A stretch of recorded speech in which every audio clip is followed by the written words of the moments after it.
অনেক মেহমান এসেছে, তাই জায়গা সংকট পড়েছে। একদমই না। আমি তোমার এই ফাজিল মার্কা ছেলের সঙ্গে এক রুমে ঘুমাতে পারবো না। তোমার ছেলে যে রকমের ফাজিল, কখন কি করবে না করবে তার কোনো নিশ্চয়তা নেই। তার চেয়ে বরং আমি ছাদে গিয়ে ঘুমাই।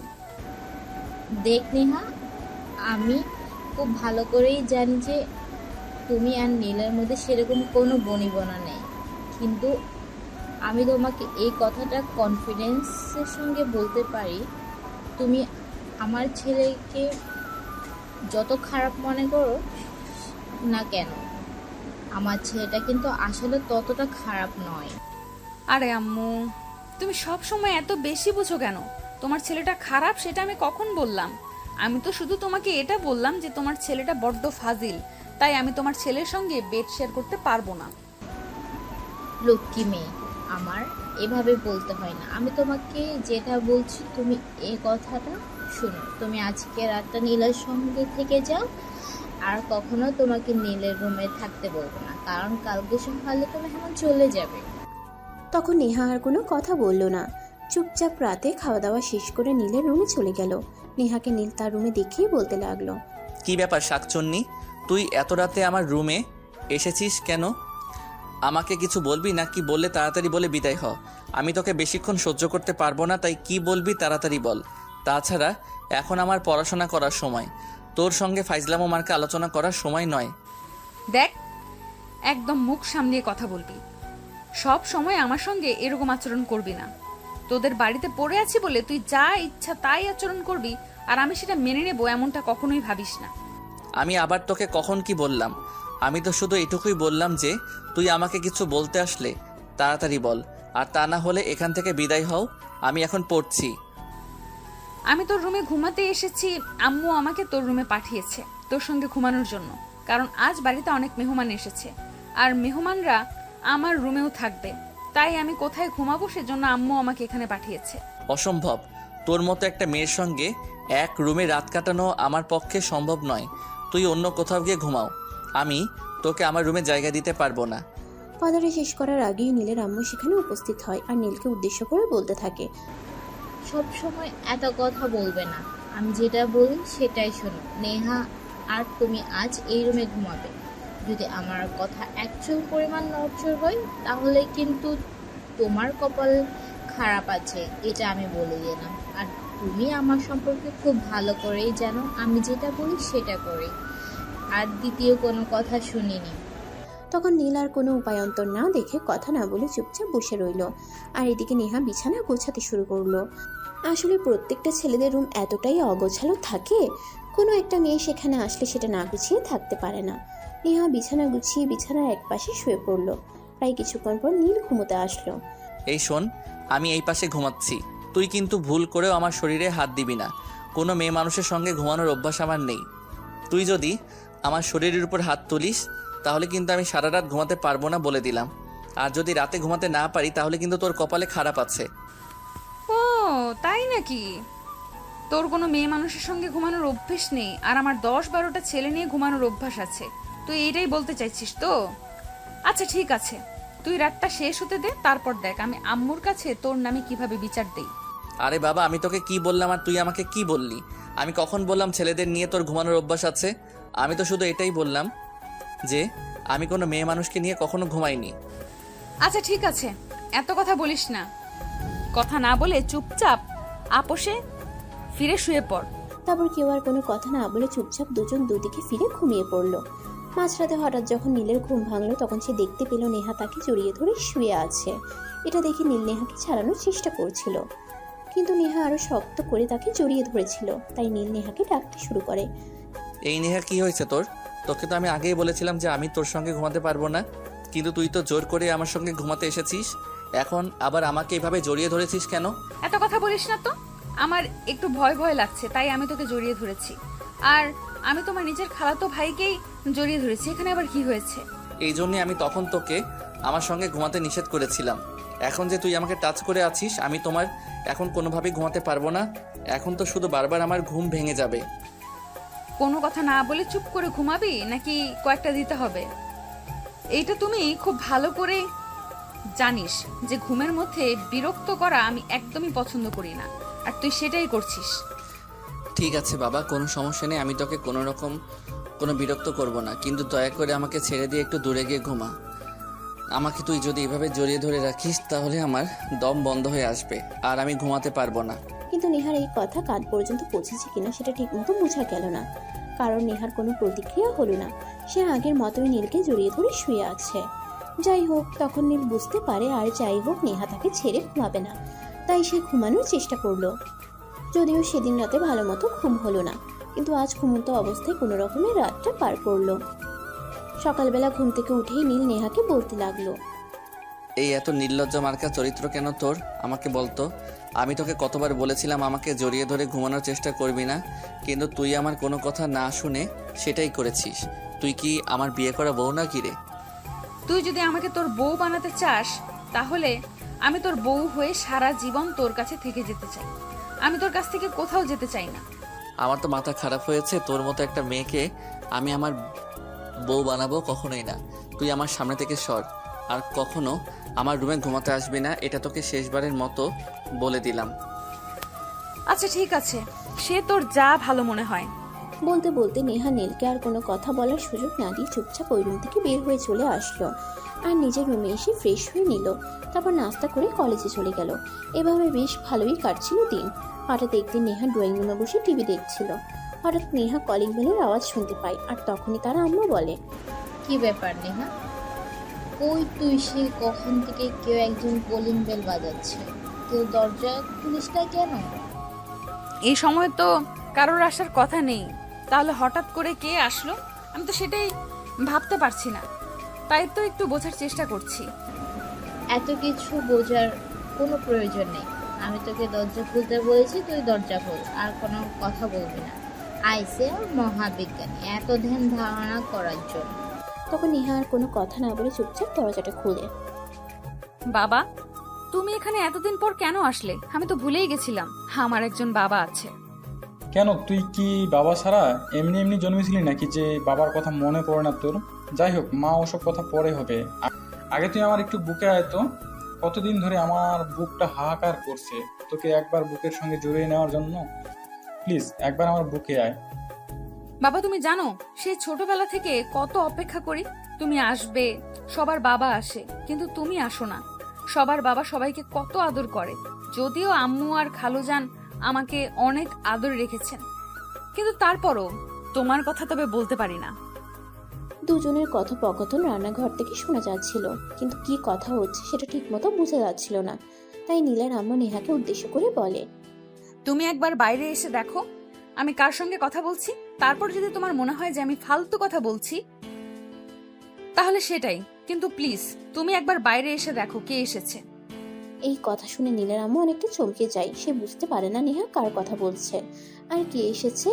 তাই সে রান্নাঘর থেকে বের হয়ে এসে বলে, আরে রোহান, তুমি এতদিন পর কোথা থেকে আসলে? আমরা তো ভেবেছিলাম তুমি হয়তো আমাদের ছেড়ে অনেক দূরে চলে গেছো, আর কখনো ফিরে আসবে না। তোমার মেয়েটা প্রতিদিন অপেক্ষা করে তোমার জন্য, তুমি ফিরে আসবে বলে, কিন্তু তুমি ফিরে আসো না। আপা, আপনি তো খুব ভালো করেই জানেন নেহার মাকে আমি কতটা ভালোবাসতাম। সে তো আমার পুরো জীবনটা জুড়ে রয়েছিল, তাকে তো আমি কোনোভাবে কোনো দিনই ভুলতে পারিনি, আর পারবো না। এইটা তোমাকে মুখ দিয়ে বলতে হবে না, আমরা সবাই খুব ভালো করে জানি তুমি নেহার মাকে কত ভালোবাসো, কিন্তু সে আমাদের ছেড়ে এইভাবে হঠাৎ চলে যাওয়াটা আমরা কেউই মেনে নিতে পারছি না। যাই হোক, তুমি এতদিন কোথায় ছিলে? এই তো ছিলাম, ঘুরে ঘুরে আসলে জানেন তো, ভালোবাসার মানুষ জীবন থেকে হারিয়ে গেলে জীবনটা সত্যি খুবই অগোছালো হয়ে যায়। তাই আমি নেহার মায়ের চলে যাওয়াটা এত সহজে মেনে নিতে পারিনি। তারপর তারা তিনজনে আরো অনেক কথা বলতে থাকে। এভাবে বিকেল গড়িয়েই সন্ধ্যা হয়ে যায়। আর তখন নীলের আম্মু নেহার বাবাকে বলে, আচ্ছা যাই হোক, তোমার গল্প পরে শুনবো, এখন তুমি ফ্রেশ হয়ে উপরে চলে যাও। নেহা তোমাকে তোমার রুমটা দেখিয়ে দেবে, তারপর ফ্রেশ হয়ে নিচে আসো, সবাই একসঙ্গে রাতের খাবার খাবো। তখন নেহার বাবা আর কোনো কথা না বলে চুপচাপ নেহার পিছন পিছন উপরে চলে আসে। আর নেহা ওনাকে রুমটা দেখিয়ে দেয় আর গোসল করার জন্য কাপড় চোপড় দেয়। তারপর উনি ফ্রেশ হয়ে বেশ কিছুক্ষণ পর নিচে আসেন রাতের খাবার খাওয়ার জন্য। এভাবে দেখতে দেখতে 2টো দিন কেটে গেল। হঠাৎই সেদিন বিকেলবেলা সবাই যখন ড্রয়িং রুমে বসে গল্প করছিল, তখন নেহার বাবা নীলের আম্মুকে উদ্দেশ্য করে বলে, দেখেন দেখেন আপা, আমি খুব ভালো করেই জানি আমি চলে যাওয়ার পর আপনারা নেহাকে অনেক কষ্ট করে লালন পালন করে মানুষ করছেন। নেহার উপর আমার চাইতে আপনাদের অধিকার বেশি। কিন্তু একটা কথা বলতেই হচ্ছে, দেখুন আমি নেহার জন্মদাতার পিতা, তাই আমি চাইছি যে কয়টা দিন পৃথিবীতে বেঁচে আছে সেই কয়টা দিন আমি আমার সন্তানকে বুকে নিয়ে বাঁচি। নিজের ভালোবাসার মানুষকে হারিয়ে অনেক কষ্ট করে এই কয়টা বছরে নিজেকে একটু শক্ত করেছি, আর এখন আমি আমার সন্তানটাকে নিয়ে থাকতে চাই। এটা তুমি কোন ধরনের কথা বলছো? তুমি তোমার সন্তানকে নিয়ে থাকবে এখানে আমাকে জিজ্ঞাসা করার কি আছে? আর তোমার সন্তান যদি তোমার সঙ্গে থাকতে চায় তাহলে তো হলো, তুমি এ ব্যাপার আমার সঙ্গে কথা না বলে নেহার সঙ্গে কথা বল, তাহলে তো বেশি ভালো হয়। তখন নেহার বাবা নেহাকে জিজ্ঞাসা করে, আর নেহা তখন উত্তর দেয়, দেখো, আমার মা যখন থেকে আমাদের বাড়ি ছেড়ে চলে গেছে তখন তুমিও আমাকে ছেড়ে চলে গিয়েছিলে। আমার সেই সময়টাতে আমার পরিবারকে খুব প্রয়োজন ছিল। সেই সময়টাতে আমি কাউকেই পাইনি। সেই সময়টা আম্মু আমাকে দিয়েছে। সে অনেক কষ্ট করে আমাকে লালন পালন করে মানুষ করেছে।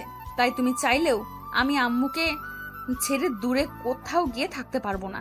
তোমার যদি আমাকে নিয়ে থাকার এত ইচ্ছা থাকে তাহলে তুমি এখানে আমার সঙ্গে থাকতে পারো।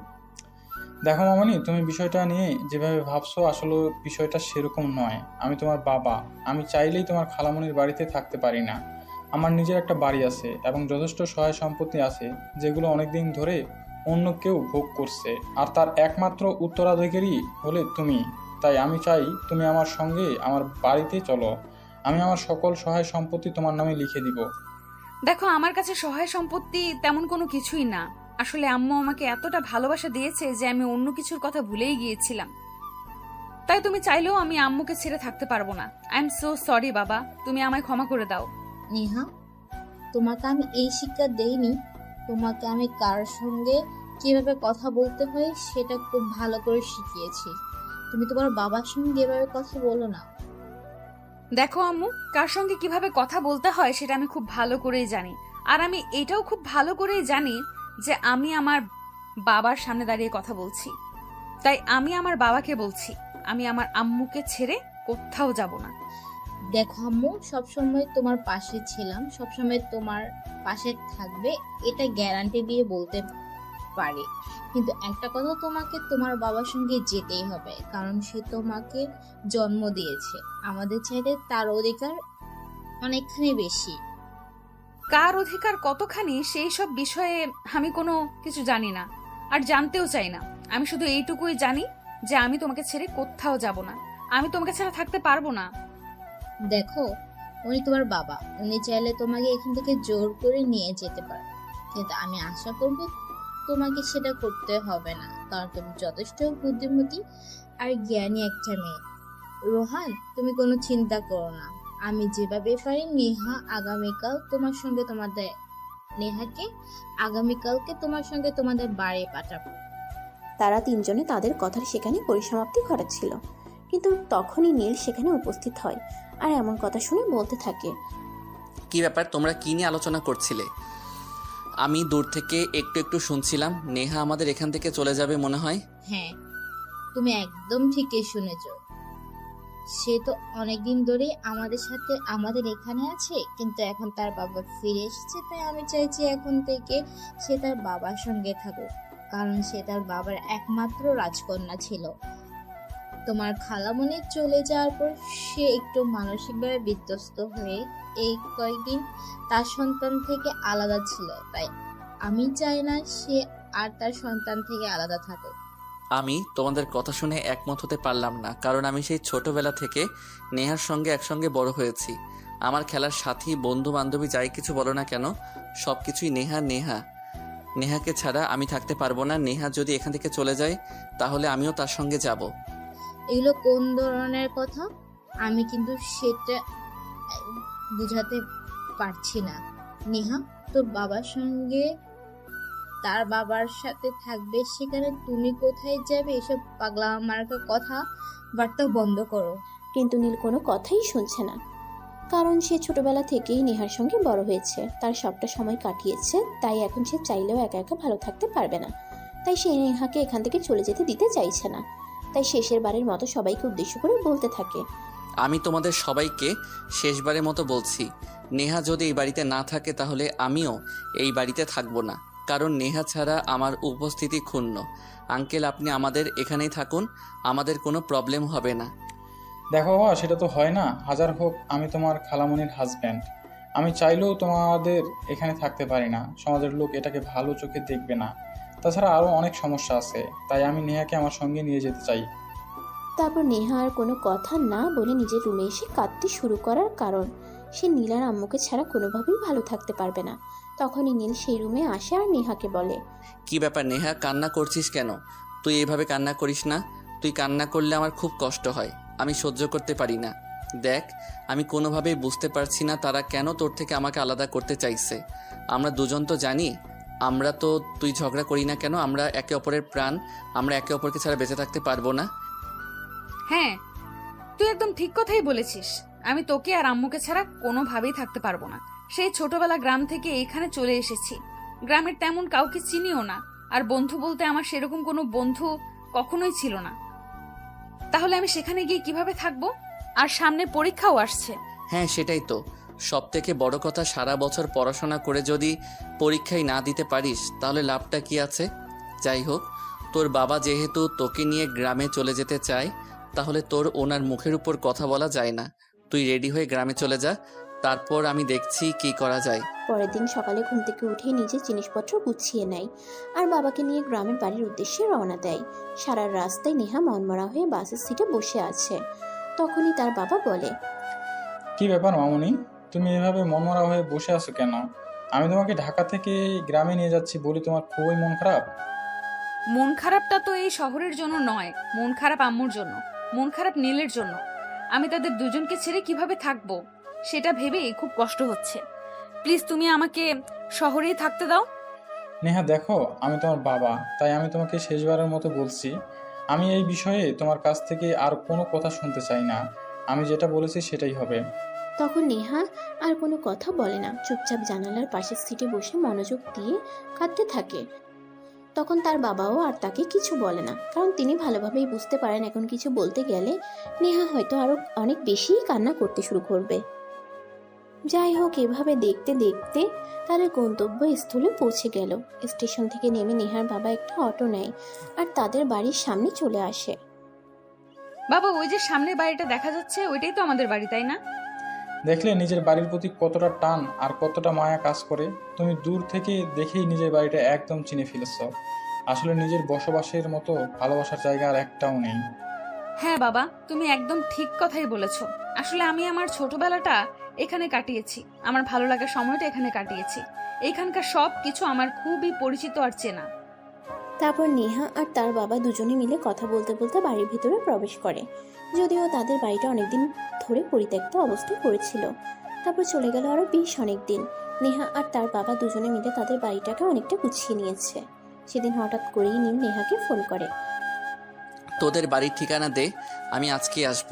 আমি তোকে ছাড়া আর থাকতে পারছি না, আমার নিঃশ্বাস বন্ধ হয়ে আসছে। আরে, এটা তুই কি বলছিস? সামনে পরীক্ষা, এখন এখানে চলে আসলে হবে না। আর এক সপ্তাহ বাকি আছে, আগে পরীক্ষাটা দে, পরীক্ষা শেষ হোক তারপর আইস। দেখ, আমি তোকে তোদের বাড়ির ঠিকানা দিতে বলেছি, অন্য কথা বলতে বলিনি। তুই যদি তোদের বাড়ির ঠিকানা না দিস তাহলে আমি নিজেই নেত্রকোনায় চলে আসব, আর তারপর যেভাবেই পারি তোর ঠিকানা খুঁজে নেব। এখন বল, তুই কোনটা করবি? নেহা পড়ে গেল মহা বিপদে। সে কি করবে কিছুই ভেবে পাচ্ছে না, কারণ এক সপ্তাহ পরে তাদের ফাইনাল ইয়ারের পরীক্ষা। আর এখনই যদি নীল এখানে চলে আসে তাহলে ঠিকমতো পড়াশোনা হবে না, আর পড়াশোনা ঠিকমতো না হলে পরীক্ষার রেজাল্ট খারাপ হবে। নেহা এটা কোনোভাবেই চায় না, তাই সে নীলকে বোঝাতে শুরু করে, কিন্তু নীল কোনো কথাই শুনবে না। দেখ নেহা, আমাকে এত বুঝিয়ে সুজিয়ে কোনো কাজ হবে না। আমি যেটা সিদ্ধান্ত নিয়েছি আমি সেটাই করব। আমি রেডি হয়ে বাসা থেকে বের হয়ে গেছি, তুই তোদের ঠিকানা বল। তারপর নেহা নীলকে তাদের বাড়ির ঠিকানা দেয় আর সঙ্গে সঙ্গেই সেই নীলের আম্মুকে ফোন করে। আসসালামু আলাইকুম আম্মু, কেমন আছো? এই তো আমি আছি ভালো, কিন্তু তুমি তো গ্রামে যাওয়ার পর আমাকে একদম ভুলে গেছো। আমাকে এখন আর আগের মতো কল দাও না। আজ 2 দিন পর কল দিয়েছো। তুমি জানো কোনো কন্ট্রোল না শুনলে আমার একদমই ভালো লাগে না। আমিও তোমাকে খুব মিস করছি, সেই জন্যই তো আমি এখানে আসতে চাইছিলাম না, কিন্তু তুমি তো নিজেই আমাকে জোর করে এখানে পাঠিয়ে দিলে।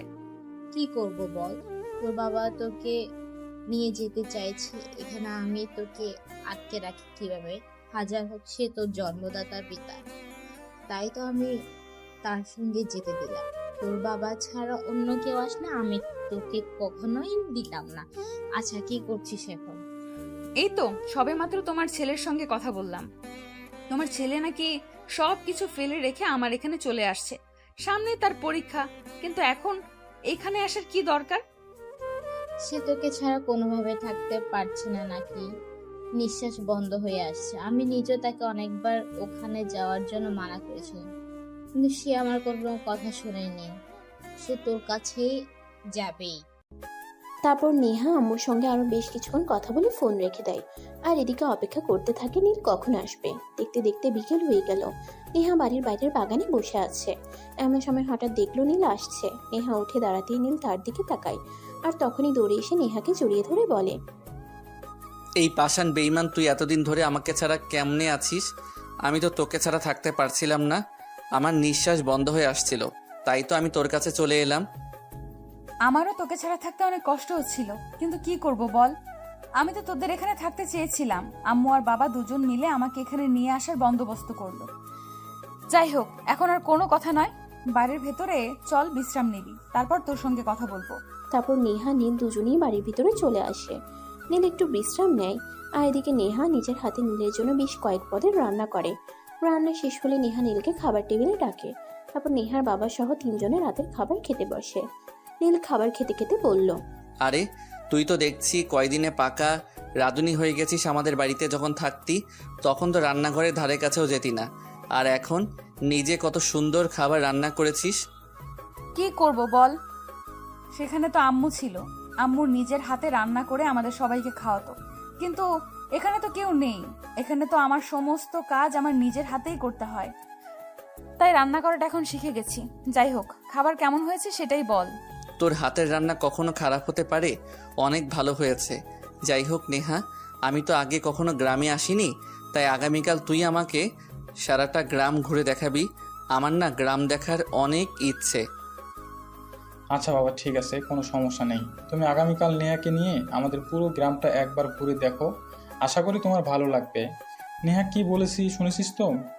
হ্যাঁ বাবা, ঠিক আছে, কোনো সমস্যা নেই, তোমাকে এই বিষয়ে কোনো চিন্তা করতে হবে না। আমি আগামীকাল নীলকে নিয়ে সারা গ্রাম একবার ঘুরে দেখব, কারণ আমি তো অনেকদিন আগেই গ্রাম থেকে চলে গেছি, আর শহরে চলে যাওয়ার পর তো গ্রামে কখনো আসাই হয়নি।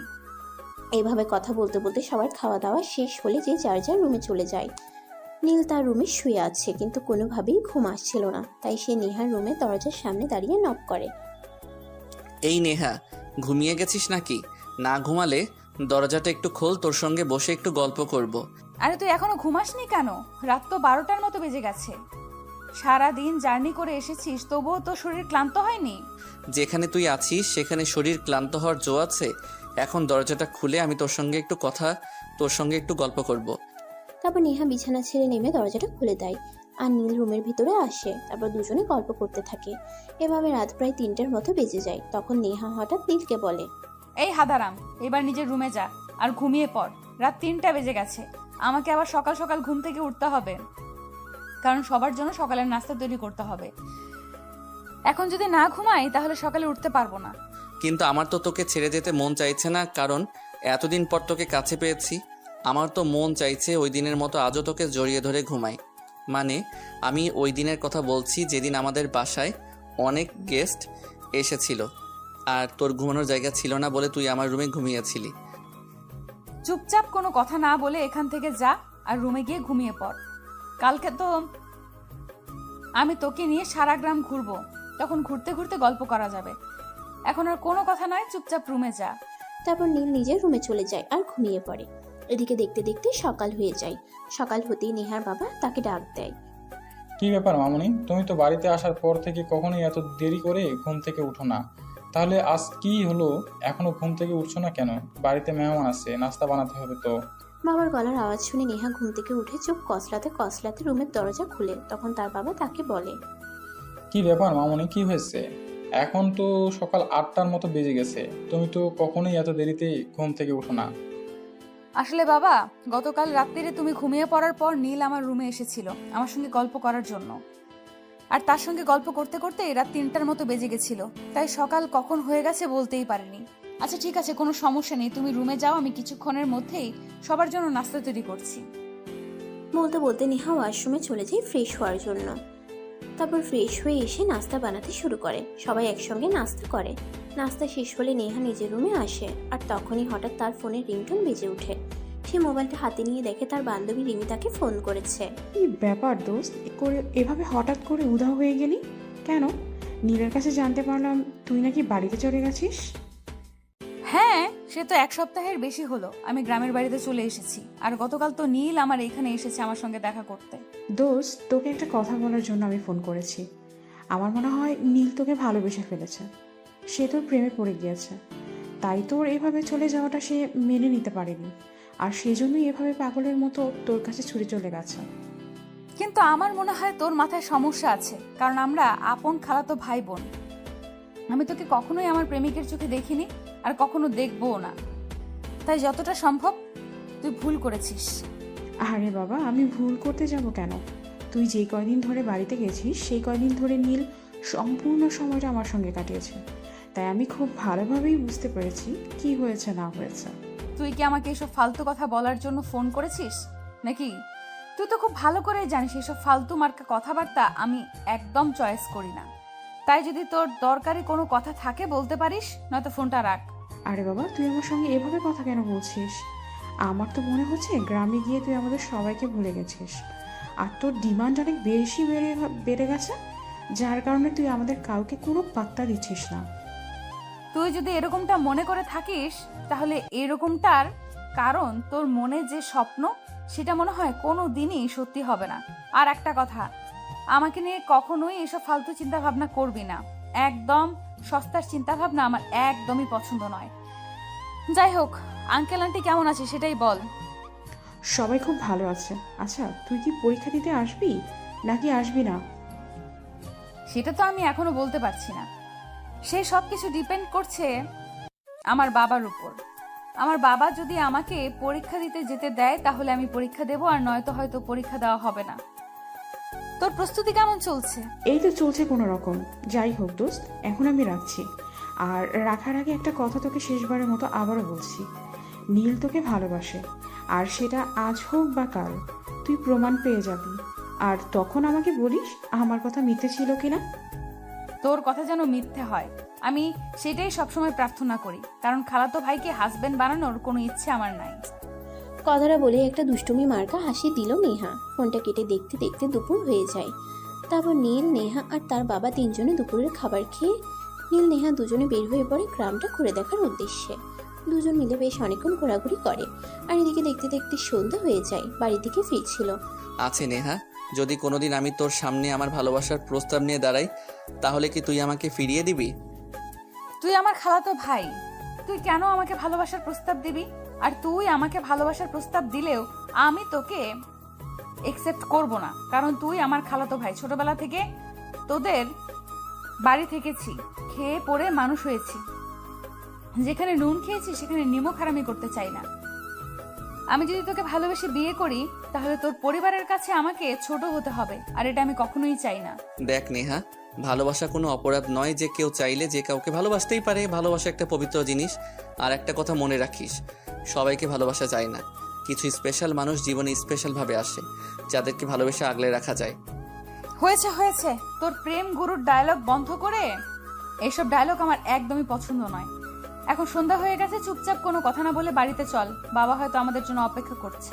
আমার মনে হয় তুই আমার কথাটাই এড়িয়ে চলার চেষ্টা করছিস। দেখ, আমি সত্যি বলছি, যদি কখনো তোর সামনে ভালোবাসার প্রস্তাব নিয়ে দাঁড়াই তাহলে তুই আমাকে ফিরিয়ে দিস না।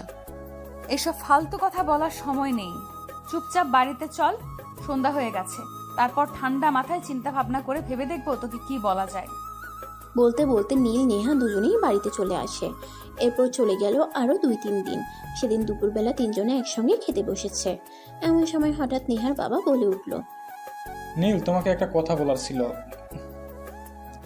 গত পরশুদিন বিকালবেলা যখন আমি বের হয়েছিলাম তখন আমার ছোটবেলার এক বন্ধুর সঙ্গে দেখা হয়েছিল। তার একটা ছেলে আছে শহরে।